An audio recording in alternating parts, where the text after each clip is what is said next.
So friends, if you're holding a stock or a portfolio of stocks, would you want it to be a very volatile one, which makes your heartbeat goes up and down like crazy, or you want it to be a very stable one? Of course, you want a stable portfolio, not a very volatile one.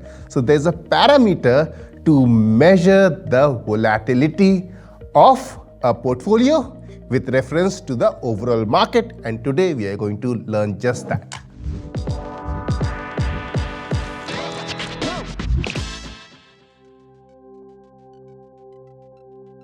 So the parameter that measures your portfolio's volatility with the overall market volatility is beta.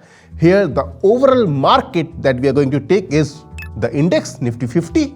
So come, let's see how we can do it. What we need to do is we need to measure or compare our stock portfolio's volatility with the overall market, that is Nifty 50.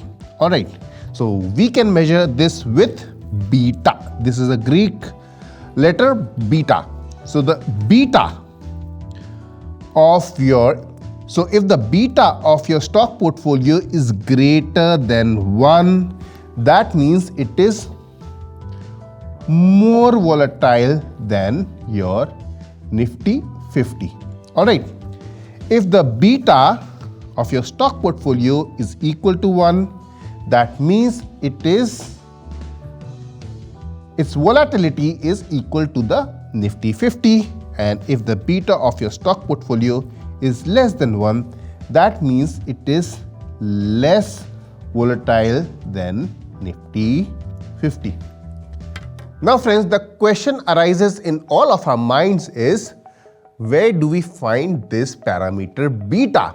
Well guys, you can find it on various websites, tickertape.com, screener.in and many more. You can go ahead and find out the beta of every stock on these websites. Okay friends, so now measuring a single stock's beta with Nifty 50 is very easy. You go ahead and check out such beta on these sites and see whether it is greater than 1 or less than 1 or equal to 1. But what if you have a portfolio of stocks, which we all have? But how to compare whole portfolio's beta with Nifty 50? Come on, let's check it out. Now friends, here is a table in front of you. It contains a portfolio of 4 stocks. For example, TCS, Hindustan Unilever, ICICI Bank and Reliance. We have found out the respective beta from various platforms. So TCS beta is 0.6, Hindustan Unilever beta is 0.26, ICICI Bank beta is 1.36 and Reliance beta is 1.07. Alright.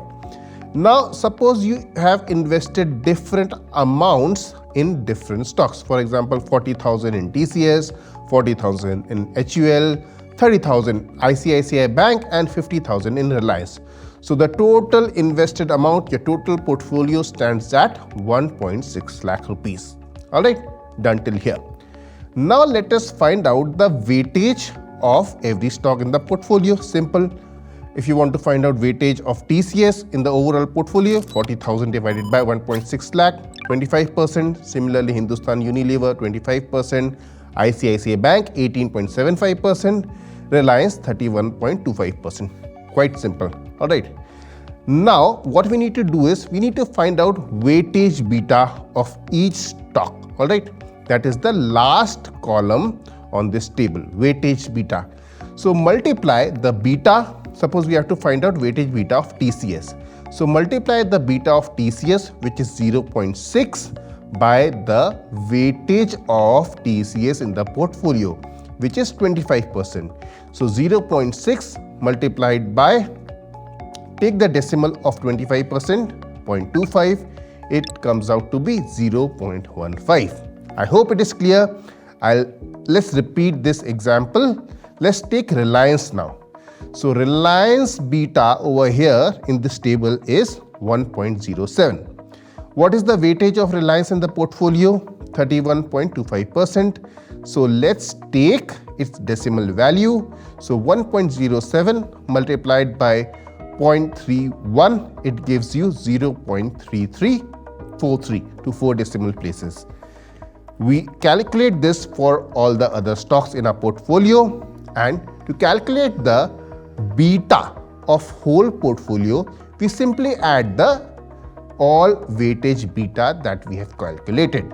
Here it comes out to be 0.80. So friends, 0.80, is it greater than 1 or less than 1? Of course, it is less than 1. So is this portfolio more volatile than Nifty 50 or less volatile than Nifty 50? Please type it in the comment box. It is less volatile than Nifty 50. So friends, what is the significance of having this 0.80 beta of our portfolio, or a beta which is less than 1, less volatile than Nifty 50? If there is some, say, geopolitical crisis, a Russia-Ukraine war, or an event like your Notebandi, or an event like demonetization, or any other such event, there will be rapid movement. Market will be very volatile. You would want your portfolio not to be as volatile as the market, right? So this 0.80 value, which is less than 1, will ensure that the volatility, the movement, rapid movement in your portfolio will be lesser than Nifty 50. I was looking at returns of some mutual funds, alright. So their NAV curve fell rapidly during the COVID crash, and the curves of some mutual funds did not crash as much. So when I dug deep into it, I found that beta of those mutual funds whose NAV did not crash much during the COVID crash were having less beta compared to the ones whose NAV crashed a lot. Now the question arises that if my portfolio has a very high beta, then how can I reduce that? The simple answer is diversification. For example, usually the banking stocks have a very high beta. So if you have a high concentration of banking stocks, add stocks of other sectors as well. For example, in this table, the ICICI Bank beta and Reliance beta is really high. So we've added HUL, which has 0.26 beta, which balances out the high beta of ICICI Bank and Reliance. Now I would like to add 2 more points over here. So beta tells you the systematic risk of your portfolio, but no parameter, nothing can tell you the unsystematic risk of your portfolio. If some bad news happens in a stock, no parameter can tell you the unsystematic risk, but it can tell you the systematic risk associated with your portfolio. Now, beta of course changes over a period of time.